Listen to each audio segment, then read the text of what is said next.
来看空军的台中秦泉港的基地，一个姓柯阿兵哥，昨下晡伫个下爬时发生意外，互穿弹着不幸死亡，家属是非常的伤心哦。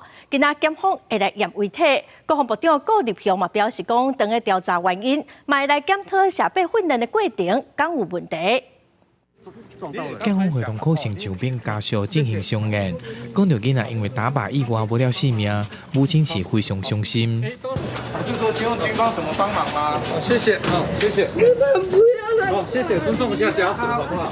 空军秦泉港基地一个可能上兵，背后下晡2点外打靶的时阵，头部被枪支弹着，伤医不治。空军司令部表示，详细情形还阁再调查厘清。 国防部长顾立雄伫宴会备询的时阵，表示这个可能上兵当时是位伫第2线。细节的这个部分，我现在也没有办法能够详细的回答。它都会有1线、2线，然后会有准备嘛，哈。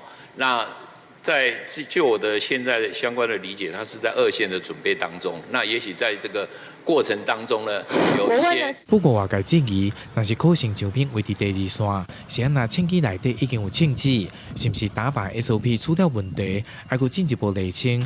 怀疑高大声是指出，可能上兵因为枪支执法，来透过面部刷来身亡，为空锤形态甲大小，应该是判断射击的距离，进一步来了解原因。啊，你若出来空细空，比如讲甲枪支白大空，那绝对有一个距离，就弹入去才会安尼。